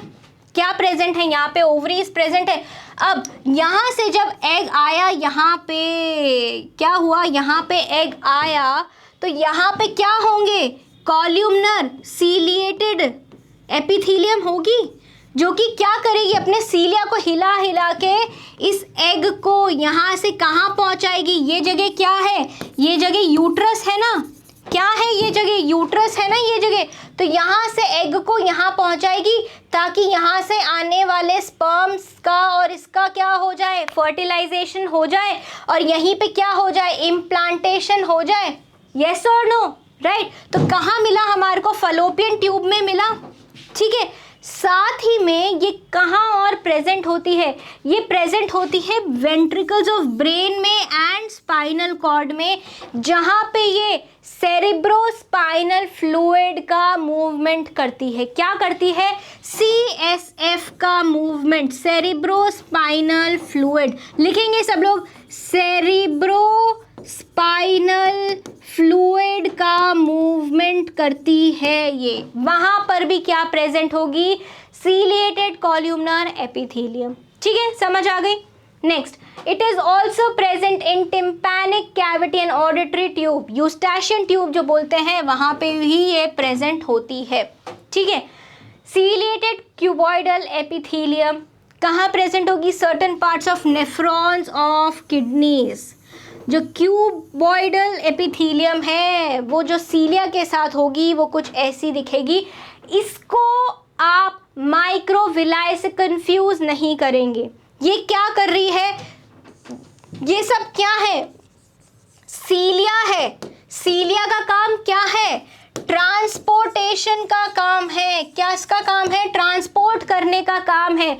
किसको, पार्टिकल्स को, जो इसके कांटेक्ट में आएंगे पार्टिकल्स, उनको आगे भेजने का, झाड़ू लगाने का काम है, राइट। भूलेंगे नहीं। जबकि माइक्रोविलाई का काम क्या था, माइक्रोविलाई का काम क्या था, माइक्रोविलाई का काम था एब्जॉर्प्शन का, एब्जॉर्प्टिव सरफेस को बढ़ाने का काम था।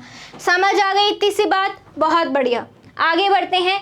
अब आ जाती है हमारी last type of simple epithelium, जिसको बोला गया है स्यूडो स्ट्रैटिफाइड एपिथेलियम। क्या बोला गया है, स्यूडो स्ट्रैटिफाइड एपिथेलियम।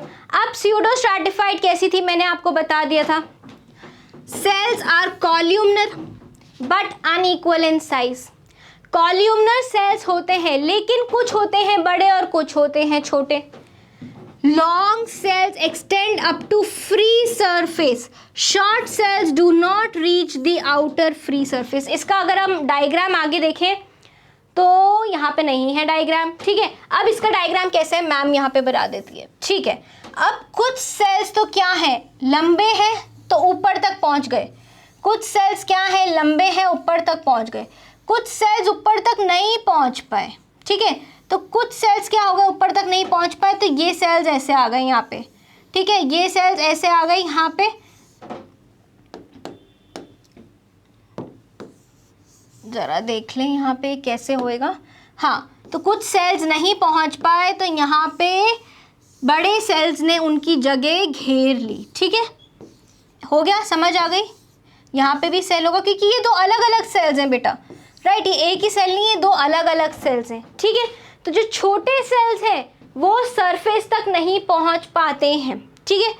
नेक्स्ट, अब क्या हुआ, the long cells have Oval nuclei, short cells have rounded nuclei. अब क्या हुआ, यहाँ पे देखो क्या हुआ, जो शॉर्ट सेल्स है उसके मैम ने कैसे बनाए, राउंड न्यूक्लियाई बनाए। कैसे बनाए हैं, राउंड न्यूक्लियाई। जो शॉर्ट सेल्स हैं, छोटे सेल्स हैं, मान लीजिए कुछ क्यूबॉइडल के तरीके के हैं, क्यूबॉइडल से मिलते जुलते हैं, इसलिए उनका न्यूक्लियस कैसे होगा, राउंड होगा। देखिए मैम ने बनाए भी राउंड है, ये वाला भी राउंड है, ये वाली भी राउंड।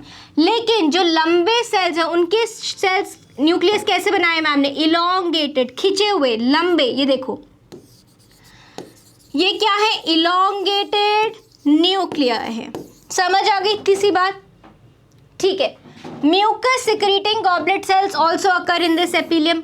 कॉल्यूमनर के साथ जहाँ जहाँ आप कॉल्यूमनर पढ़ोगे वहाँ वहाँ आपको गॉबलेट सेल्स मिलेंगे। तो ये तो मान ही लेना कि जो कॉल्यूमनर है, क्या है, कॉल्यूमनर के साथ में गॉबलेट सेल्स तो हाथ पकड़कर चलते हैं, म्यूकस सिक्रीटिंग गॉबलेट सेल्स, ठीक है। Although epithelium is one cell thick yet it appears to be multi-layered, इसीलिए तो इसका नाम pseudostratified है। बोलो इनको, हम पहले समझ चुके हैं, पढ़ चुके हैं। Multi-layered, which is due to the fact that the nuclei lie at different levels in different cells। क्योंकि हमें ऐसा लगता है कि कोई न्यूक्लियस ऊपर है और कोई न्यूक्लियस नीचे। देखो, कुछ न्यूक्लियस ऊपर है, कुछ नीचे, कुछ ऊपर है, कुछ नीचे, तो ऐसे लगता है कि मल्टी लेयर्स हैं, यूनिलेयर्ड नहीं है, मल्टी लेयर्ड है। इसलिए इसका नाम क्या पड़ा है? स्यूडोस्ट्रैटिफाइड एपिथेलियम नाम पड़ गया है इसका। इसलिए इसको क्या बोला जाता है? स्यूडोस्ट्रैटिफाइड एपिथेलियम। दो तरीके के होते हैं, स्यूडोस्ट्रैटिफाइड कॉल्यूमनर एपिथेलियम। अब इसी में क्या लगा देंगे हम? सीलिया लगा देंगे, लेकिन रखेंगे कॉल्यूमनर ही, क्योंकि स्यूडोस्ट्रैटिफाइड में तो क्या आएंगे? कॉल्यूमनर ही आएंगे। कुछ छोटे हो जाएंगे तो कुछ बड़े हो जाएंगे, ठीक है, समझ आ गई। बिना सीलिया वाले जो हैं वो कहाँ मिलते हैं? स्यूडोस्ट्रैटिफाइड कॉल्यूमनर एपिथेलियम, मतलब इनमें क्या है? सीलिया नहीं होएगा। Large ducts of certain glands such as parotid salivary glands, अभी हमने salivary ducts में भी पढ़ा था, right. And the urethra of the human male, right. कहाँ पे? यूरेथ्रा में मिलेंगे। यूरेथ्रा क्या होता है? यूरेथ्रा क्या होता है? ये किडनी है मान लो, ठीक है, ये किडनी है। यहाँ से क्या ये यूरेटर्स ऐसे निकल के आएंगे जिसमें से यूरिन आएगा। ये कहाँ जाके मिलेंगे? ये यूरिनरी ब्लैडर में ओपन करेंगे, और यूरिनरी ब्लैडर का जो ये माउथ है इसको क्या बोलेंगे? यूरेथ्रा बोलेंगे। क्या बोलेंगे? यूरेथ्रा बोलेंगे, ठीक है। जहाँ से क्या यूरिन बाहर आएगा, ओपनिंग फॉर यूरिन, ठीक है, उसको क्या बोलेंगे?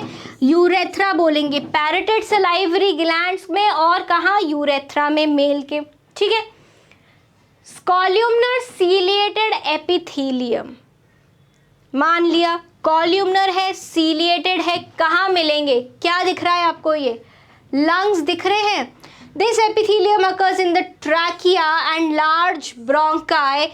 Movements of cilia propel the mucus and foreign particles towards the larynx.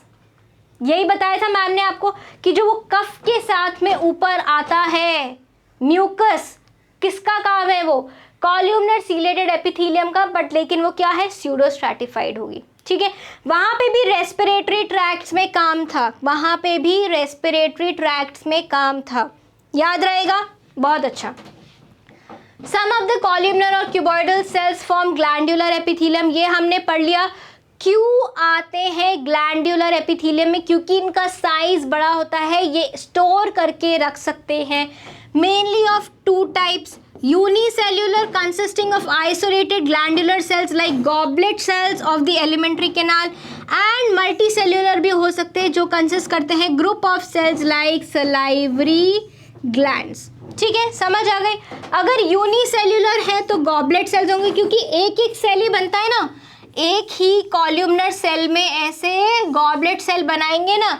लेकिन अगर मल्टी सेल्यूलर होगा तो वो कहाँ होगा? सलाइवरी ग्लैंड्स में होगा, राइट। नेक्स्ट, ये सारा एक एपिथेलियल सेल्स का क्या बनाया है? माइंड मैप बनाया है। सिंगल स्क्वामस एपिथेलियम कहाँ कहाँ मिलेगा? ये ऐसा इसका डायग्राम भी यहाँ पे दिया गया है। फ्लैट है, फ्लैटेड न्यूक्लियस है, बल्जिंग सरफेस है। कहाँ कहाँ? प्रोटेक्शन में मिल सकते हैं आपको, एक्सक्रीशन में आपको मिल सकते हैं, राइट, गैशियस एक्सचेंज में आपको मिल सकते हैं। गैशियस एक्सचेंज से आते ही यहाँ पे क्या आ गया? क्या आ गया? यहाँ पे लंग्स आ गया। क्योंकि ये प्रोटेक्शन करते हैं तो ये एंडोथीलियम और मीजोथीलियम बनाते हैं। कहाँ पे मिलेंगे? एंडोथीलियम कहाँ मिलेगी? हार्ट में, लिम्फ वेसल्स, ब्लड वेसल्स में मिलेगी। तो ये ब्लड वेसल्स बनी हुई है, यहाँ पे क्या बनी हुई है? यहाँ पे ब्लड वेसल्स बनी हुई हैं। साथ में आप इनको मान सकते हैं कि ये लिम्फ वेसल्स भी हैं, और एक हार्ट और यहाँ बना देते हैं क्योंकि ये हार्ट में हमारे को एज एंडोथीलियम मिलती हैं।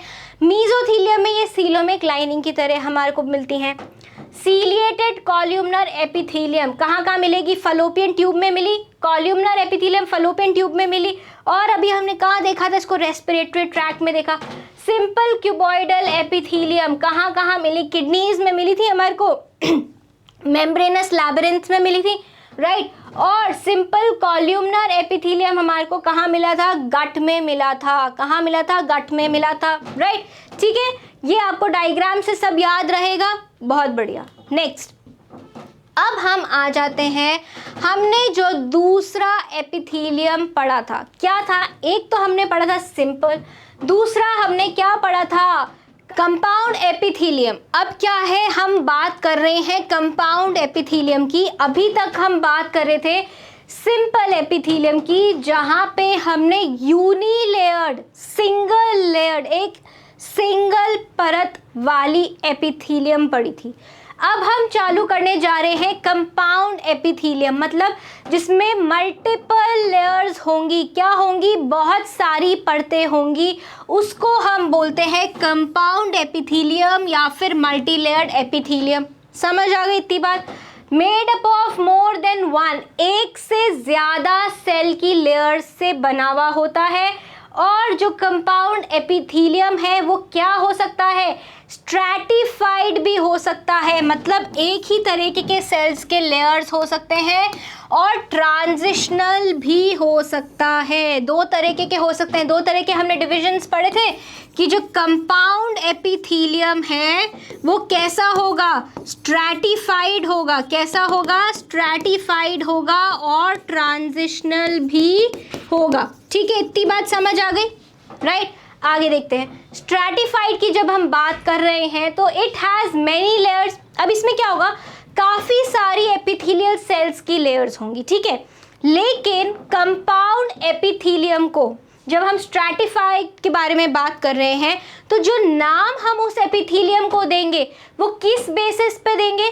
जो उनके सरफेस पे जो सेल्स होंगे, चाहे वो स्क्वामस हो, चाहे वो क्यूबॉइडल हो, चाहे वो कॉल्यूमनर हो, जो ऊपरी सुपरफिशियल सरफेस पे जो आपको सेल्स के टाइप दिखेंगे वही उसका नाम पड़ेगा।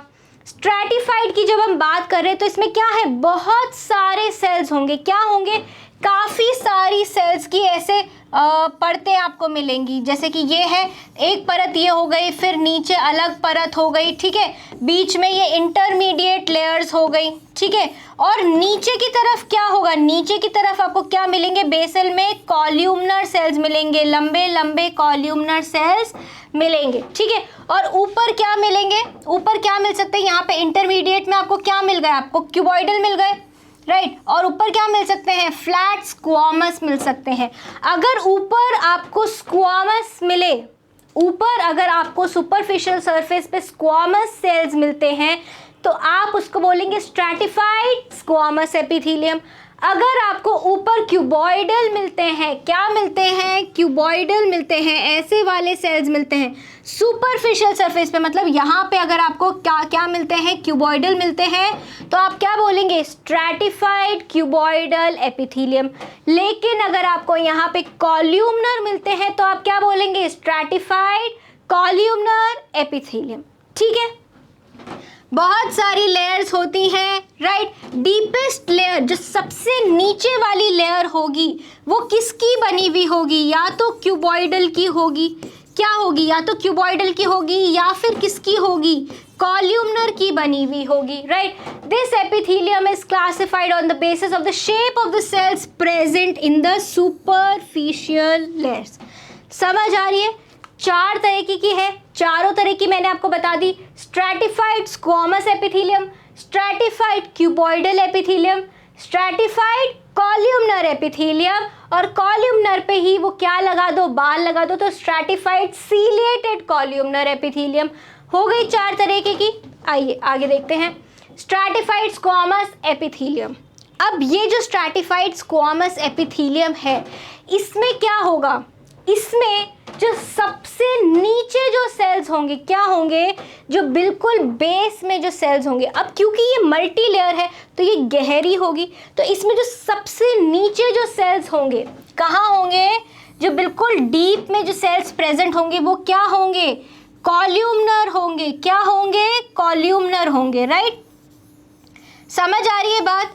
अब ये जो कॉल्यूमनर सेल्स हैं, ये जो क्या है? कॉल्यूमनर सेल्स हैं, इनको क्या बोला जाता है? इनको बोला जाता है जर्मिनेटिव लेयर, या फिर स्ट्रैटम जर्मिनेटिवम, या फिर स्ट्रैटम मैलपिगाई, इसका नाम है मैलपिगाई। यहाँ पे पी मिसिंग है तो इसको आप कर लीजिए MALPIGHI, यहाँ पे पी मिसिंग है, ठीक है। Malpighii, right. The cells of this layer divide by mitosis to form new cells, right. ये लाइन को काट दीजिए। These are called intermediate cells। अब मैं बताती हूँ, the cells of this layer divide by mitosis to form new cells। अब क्या होता है, इन सेल्स में क्या होगा, माइटोसिस होगा, इन सेल्स से क्या बनेंगे, न्यू सेल्स बनेंगे। तो जो ये न्यू सेल्स बनते हैं ये ऊपर की तरफ चले जाते हैं, क्या होते हैं, जो ये न्यू सेल्स होते हैं ये ऊपर की तरफ आ जाते हैं और ये क्या बनाते हैं, यहाँ पे बीच में ये क्यूबॉइडल सेल्स की लेयर बन जाती है। क्या बन जाती है, क्यूबॉइडल सेल्स की लेयर बन जाती है, जिसको क्या बोला जाता है, इन क्यूबॉइडल सेल्स की लेयर को क्या बोला जाता है, इंटरमीडिएट लेयर्स बोला जाता है। तो ये जो आपको लेयर्स दिख रही हैं ये क्या है, इंटरमीडिएट लेयर्स हैं, ठीक है। ये जो नीचे नीचे वाली हैं यहाँ पे, इनको ये किसकी बनी हुई है, कॉल्यूमनर की बनी हुई है। किसकी बनी हुई है, कॉल्यूमनर की बनी हुई है। अब जो ऊपर बनेंगी वो क्या होंगी, स्क्वामस होंगी, इसलिए इसको क्या बोला जाएगा, स्ट्रैटिफाइड स्क्वामस एपिथेलियम, ठीक है। आगे देखते हैं, superficial layers are flat and transversely elongated nuclei. अब इनमें न्यूक्लियाई कैसे होंगे, थोड़े मैंने गोल बना दिए, ये कैसे होंगे न्यूक्लियाई, ये फ्लैटेंड न्यूक्लियाई होंगे। कैसे होंगे, फ्लैट न्यूक्लियाई होंगे, ट्रांसवर्सली इलोंगेटेड, राइट। तो इनको क्या बोलेंगे, स्क्वामस बोलेंगे, ठीक है, ट्रांसवर्सली इलोंगेटेड न्यूक्लियाई के साथ में। These layers are called squamous layers और ये दो तरीके की होती हैं, एक केरेटिनाइज्ड और दूसरा नॉन केरेटिनाइज्ड। अब केरेटिनाइज्ड में क्या होता है, केरेटिनाइज्ड स्ट्रैटिफाइड स्क्वामस एपिथेलियम में इनके सेल्स में जो साइटोप्लाज्म होता है वो रिप्लेस हो जाता है एक प्रोटीन से। किससे रिप्लेस हो जाता है, एक प्रोटीन से साइटोप्लाज्म रिप्लेस हो जाता है। इस प्रोटीन का नाम है केरेटिन। क्या नाम है, केरेटिन नाम है।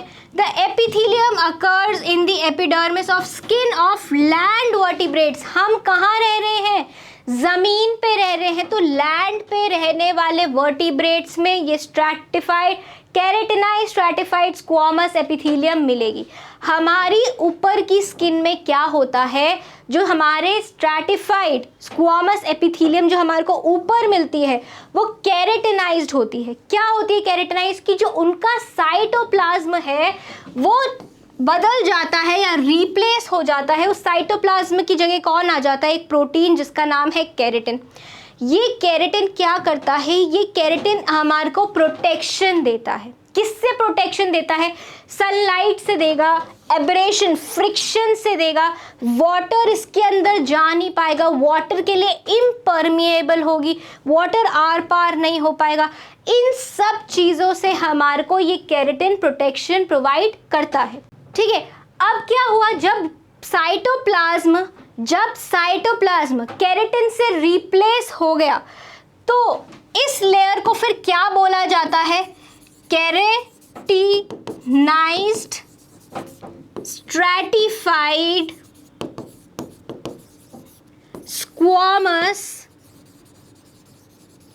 एपिथेलियम को क्या बोला जाता है, फिर बोला जाता है या तो स्ट्रैटम कॉर्नियम। क्या बोला जाता है, स्ट्रैटम कॉर्नियम, लिखेंगे ये सब अपनी कॉपीज में। और दूसरा नाम क्या है, हॉर्नी लेयर। क्या नाम है, हॉर्नी लेयर, ठीक है। ये कैसे हमारे को प्रोटेक्शन देता है, ये हमारे को प्रोटेक्शन देता है एब्रेशन से, फ्रिक्शन से, सनलाइट से हमारे को प्रोटेक्शन देता है। और ये टाइम पर टाइम चेंज होती रहती है, क्योंकि जो इसके सेल्स हैं वो कैसे हो जाते हैं, डेड हो जाते हैं। कैसे हो जाते हैं, डेड हो जाते हैं। और ये फ्रिक्शन होने की वजह से ये टाइम टू टाइम चेंज होते रहते हैं। क्या होते रहते हैं, चेंज होते रहते हैं। इतनी बात समझ आ गई। तो जब हमारा साइटोप्लाज्म रिप्लेस हो रहा है केरेटिन से, तो इसको क्या बोलेंगे, प्रोसेस को, केरेटिनाइजेशन। क्या बोलेंगे, केरेटिनाइजेशन बोलेंगे। समझ आ गई इतनी बात, आगे बढ़ते हैं। नॉन केरेटिनाइज्ड स्ट्रैटिफाइड स्क्वामस एपिथेलियम, मतलब यहाँ पे साइटोप्लाज्म की जगह केरेटिन नहीं मिलेगा। ये कहाँ कहाँ हमारे को मिलेगी? ओरल कैविटी में। अगर केरेटिन नहीं मिलेगा तो प्रोटेक्शन भी उतनी नहीं हो पाएगी। क्या नहीं होगी? प्रोटेक्शन भी बहुत कम हो जाएगी, और साथ में ये वाटर परमिएबल भी होगा। राइट, क्या होगा? वाटर परमिएबल भी होगा। बकल कैविटी, मुंह की जो लाइनिंग है, pharynx, oesophagus, anal canal, lower parts of urethra, vocal cords, vagina, cervix and cornea and conjunctiva of I. Right, तो अब हम बात करते हैं स्ट्रैटिफाइड क्यूबॉइडल एपिथेलियम, मतलब इसमें जो सरफेस के ऊपर सेल्स होंगे वो कैसे होंगे? क्यूबॉइड शेप में होंगे। ठीक है। It lines the inner surface of salivary and pancreatic ducts, मतलब जो हमारे मुंह के चारों तरफ सलाइवरी डक्ट्स होते हैं जो कि थूक प्रोड्यूस करते हैं। राइट, जो कि क्या बनाते हैं? थूक बनाते हैं और उनको बाहर भेजते हैं ताकि वो मुंह में आ सके हमारा थूक, उसमें। और पैनक्रियाटिक डक्ट्स, जो पैनक्रिया की जो डक्ट्स होती हैं जहाँ से पैनक्रियाटिक जूसेस बाहर आ सकते हैं, वहाँ पे क्या प्रेजेंट होती है? Stratified cuboidal epithelium. ठीक है, समझ आ गई इतनी बात। नेक्स्ट हम आएंगे स्ट्रैटिफाइड कॉल्यूमनर पे। अब आप बताओ मेरे को कि हमने बोला स्ट्रैटिफाइड कॉल्यूमनर, क्या बोला हमने? स्ट्रैटिफाइड कॉल्यूमनर बोला, मतलब नीचे के तो जो सेल्स होंगे, बेसल सेल्स, तो क्या होंगे? हमेशा की तरह कॉल्यूमनर ही रहेंगे। क्या रहेंगे? हमेशा की तरह कॉल्यूमनर रहेंगे। बीच वाले जो इंटरमीडिएट लेयर्स होंगी, जो क्या होंगी? इंटरमीडिएट होंगी, वो कुछ क्यूबॉइडल होंगी। ये क्यूबॉइड तो नहीं बन पा रहा है, बट बेटा समझ लो क्यूबॉइड है ये। ठीक है, लेकिन जो इनके सरफेस के सेल्स होंगे, जो हमने बोला है स्ट्रैटिफाइड कॉल्यूमनर, तो सरफेस के सेल्स कैसे होंगे? ऐसे कॉल्यूमनर होंगे। क्या होंगे? कॉल्यूमनर होंगे। और ये कहाँ कहाँ प्रेजेंट होती है? ये प्रेजेंट होती है एपिग्लॉटिस में, जो हम सुनते हैं ना, वो Khan from the epiglottis. Right, उसमें प्रेजेंट होते हैं। एंड यूरेथ्रा के पार्ट, जो मैंने आपको यूरिनरी ब्लैडर की जो एग्जिट दिखाई थी यूरिन की, इसको यहाँ पे क्या बोलते हैं? यूरेथ्रा बोलते हैं। यहाँ पे प्रेजेंट होता है हमारा स्ट्रैटिफाइड कॉल्यूमनर एपिथेलियम। ठीक है, समझ आया इतना? राइट, अब देखते हैं नेक्स्ट आगे, स्ट्रैटिफाइड सीलिएटेड कॉल्यूमनर एपिथेलियम। आ गई झाड़ू हमारी, तो झाड़ू के बाल क्या है? सीलिया है, और जहां पर भी सीलिया प्रेजेंट होगा उसको क्या बोलेंगे? सीलिएटेड बोलेंगे। क्या बोलेंगे? सीलिएटेड बोलेंगे। क्या है ये? कॉल्यूमनर एपिथेलियम है। क्या है ये? कॉल्यूमनर एपिथेलियम है। अब सीलिया है, राइट, झाड़ू लगानी है तो कहीं ना कहीं तो रेस्पिरेटरी ट्रैक्ट से, श्वसन तंत्र से कहीं ना कहीं तो जुड़ाव होगा ही होगा। देखते हैं जरा। So it is present in the larynx. देखो आ गया ना हमारा, कहाँ पे है ये? लैरिंग्स में प्रेजेंट है। And part of the soft palate. ठीक है, जो सॉफ्ट पैलेट होती है हमारी, अपर पार्ट जो होता है हमारा, उसमें आपको मिलेगा क्या? Stratified ciliated columnar epithelium. Direct touch तो नहीं है श्वसन तंत्र से, लेकिन उसके जस्ट ट्रैकिया के जस्ट जो ऊपर वाला पार्ट है लैरिंग्स, वहां पे हमारी ये stratified ciliated columnar epithelium present है। ठीक है, अभी तक हमने क्या पढ़ी? स्ट्रैटिफाइड एपिथेलियम पढ़ी कि भाई उसमें क्या है? काफी सारी लेयर्स हैं। अब हम पढ़ने वाले हैं ट्रांजिशनल एपिथेलियम। क्या होगा? ये ट्रांजिशन करती रहेंगी, बदलती रहेंगी। राइट, कैसे बदलती रहेंगी? कभी तो ये अपनी नॉर्मल शेप में होंगी, और कभी इनको खींच दो तो ये कैसी हो जाएंगी? पतली हो जाएंगी। कैसे? बताती हूँ अभी। अब this epithelium consist of 4 to 6 layers of sales.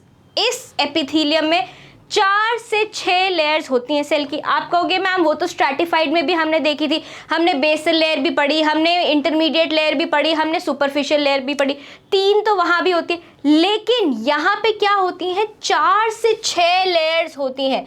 4 to 6 layers of sales आपको यहाँ पे मिलेंगे। क्या मिलेंगे? 4 से 6 लेयर्स सेल्स के मिलेंगे।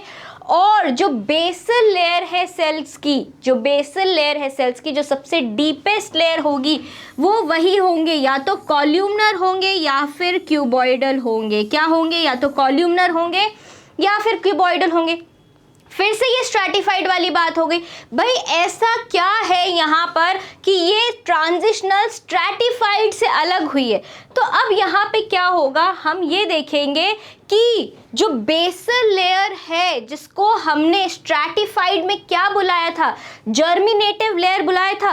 क्यों? क्योंकि वो माइटोसिस से डिवाइड होती थी और नए सेल्स बनाती थी, राइट। यहाँ पे वो जर्मिनेटिव लेयर एब्सेंट होती है। क्या होता है, राइट यहाँ पे तो जो जर्मिनेटिव लेयर है वो एब्सेंट होती है। अब देखो सेल्स ऑफ मिडिल लेयर, जो बीच के लेयर है, या तो वो पॉलीहेड्रल होंगे या पियर शेप्ड होंगे, क्योंकि क्यूबॉइडल होते हैं इंटरमीडिएट लेयर्स, राइट। ये क्या हो गई, इंटरमीडिएट लेयर हो गए, ठीक है। अभी हम जो पॉइंट डिस्कस कर रहे थे उस पर भी आएंगे, ये इंटरमीडिएट लेयर्स की बात हो गई, ठीक है। पॉलीहेड्रल कैसे होंगे, ऐसे होंगे पॉलीहेड्रल, राइट। या और यहाँ पे क्या है, जो सरफेस लेयर है, जो सुपरफिशियल लेयर, या फिर आप उसको टॉप लेयर भी बोल सकते हो, या फिर ऊपरी सतह सुपरफिशियल लेयर जो होगी वो क्या होगी, बड़े बड़े और ग्लोब्यूलर सेल्स की बनी हुई होगी, ठीक है। या फिर वो सेल्स कैसे होंगे, कुछ अम्ब्रेला शेप्ड के होंगे, ऐसे शेप्ड के कुछ सेल्स होंगे, राइट। अब जो मैं आपको बात बता रही थी कि जो हमने वहां पढ़ी थी, क्या पढ़ी थी, जर्मिनेटिव लेयर जो हमने पढ़ी थी, वो यहाँ पे ट्रांजिशनल एपिथेलियम में हो जाती है गायब, right. So there is no germinative layer. क्या है, यहाँ पे कोई भी जर्मिनेटिव लेयर नहीं है, या फिर किसी भी प्रकार की बेसमेंट मेम्ब्रेन नहीं है।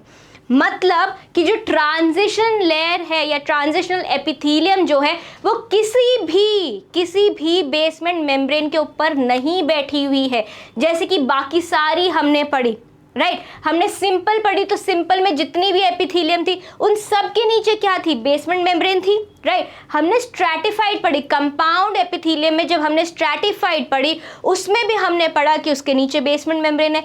ये एक नई निराली कंपाउंड एपिथेलियम आई है जो कहती है मैं तो किसी के ऊपर नहीं बैठूंगी, मेरे नीचे बेसमेंट लेयर नहीं होगी, ठीक है। तो इन्होंने क्या बोला कि यहाँ पे बेसमेंट मेम्ब्रेन इनके पास नहीं है, समझ आ गई। लेकिन माइटोसिस बेसल लेयर में इस एपिथेलियम में भी होगा। क्या होगा, जो माइटोसिस हमने स्ट्रैटिफाइड लेयर में पढ़ा था कि स्ट्रैटिफाइड लेयर की बेसल या फिर डीपेस्ट लेयर में, जर्मिनेटिव लेयर में माइटोसिस होता है और नए सेल्स बनते हैं। माइटोसिस ट्रांजिशनल एपिथेलियम में भी होगा, लेकिन उतना नहीं होगा जितना कहाँ होता था, स्ट्रैटिफाइड में होता था। समझ आई इतनी बात। The cells of the inner most layer rest on underlying connective tissue, मतलब बेसमेंट मेम्ब्रेन एब्सेंट ही है।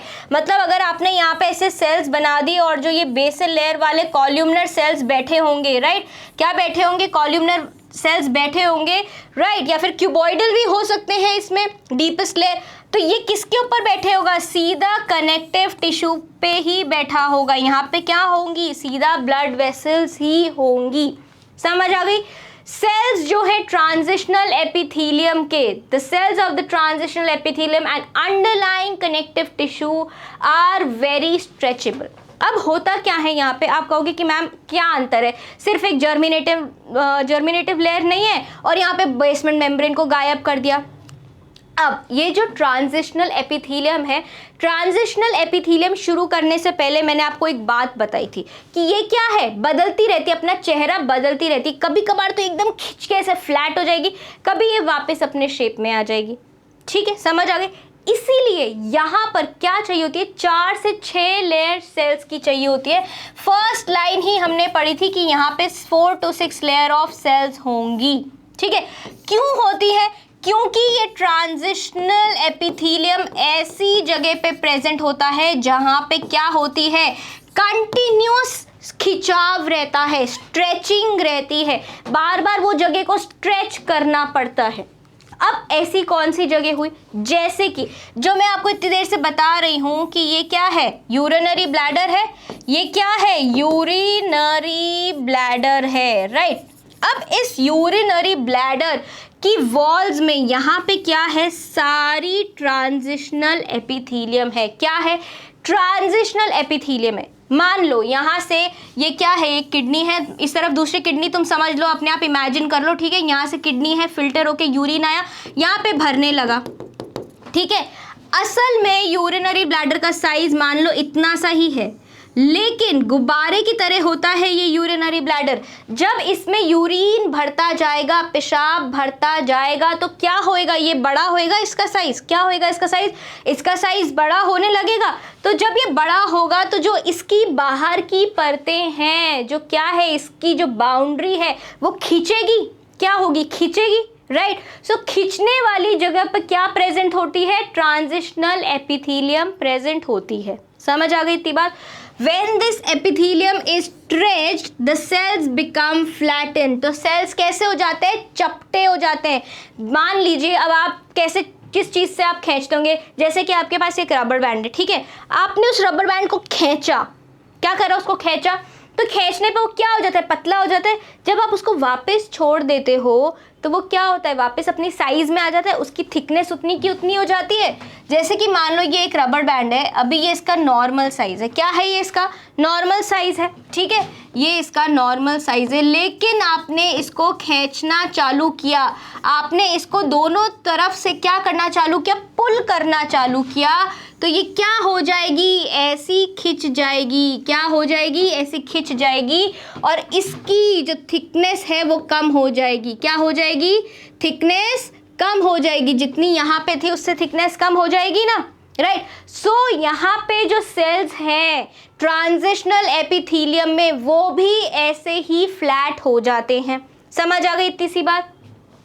देख लेते हैं कहाँ कहाँ प्रेजेंट है ये प्रेजेंट होती है in the wall of urinary bladder, क्योंकि वहाँ बार बार क्या होएगा? यूरिन भरेगा, हम खाली कर देंगे, फिर यूरिन भरेगा, हम खाली कर देंगे, बार बार यूरिनरी ब्लैडर छोटा बड़ा होता रहेगा। यूरेटर में भी ऐसा होगा, जब उसमें से क्या आएगा? यूरिन नीचे उतर के आएगा, तब वो थोड़ी सी एक्सपैंड हो जाएंगी, राइट, फैलेंगी ना थोड़ी सी। Renal pelvis and upper part of urethra, ठीक है, ये नीचे वाली लाइन को, नीचे वाले पॉइंट को आप क्या कर देंगे? कैंसिल कर देंगे, ठीक है, ये पॉइंट यहाँ पे नहीं आना है, यहाँ तक हम पढ़ेंगे। अब हमने देखा कि जो ट्रांजिशनल एपिथेलियम थी वो ज़्यादातर कहाँ प्रेजेंट है? यूरिनरी सिस्टम में प्रेजेंट है। कहाँ प्रेजेंट है? यूरिनरी सिस्टम में प्रेजेंट है। कहाँ प्रेजेंट है? यूरिनरी सिस्टम में प्रेजेंट है, ठीक है। देखो यहाँ पे यूरिनरी ब्लैडर की वॉल में प्रेजेंट है, यूरेटर में प्रेजेंट है, अपर पार्ट ऑफ यूरेथ्रा में प्रेजेंट है। समझ आ गई?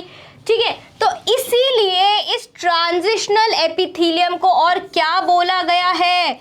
यूरोथीलियम बोला गया है। क्या बोला गया है? यूरोथीलियम बोला गया है। ये मैंने आपको पहले स्लाइड में जहाँ पे ट्रांजिशनल एपिथेलियम लिखा हुआ था वहाँ पे भी लिखा हुआ है, यूरोथीलियम भी बोला जाता है ट्रांजिशनल एपिथेलियम को।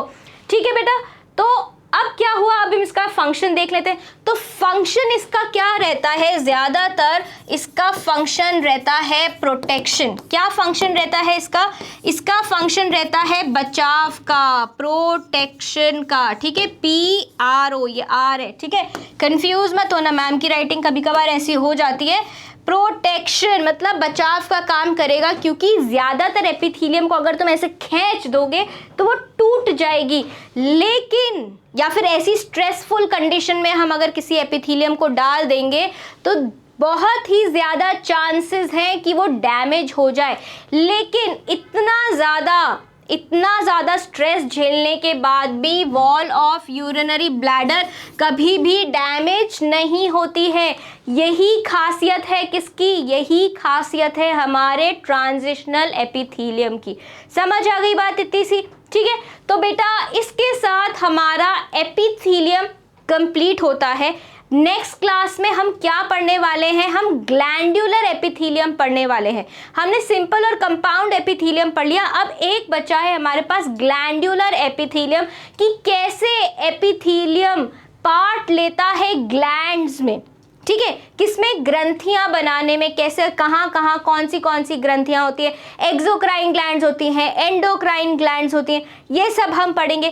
साथ ही में हम एक और चीज़ पढ़ेंगे जो हमने कहाँ पढ़ी थी?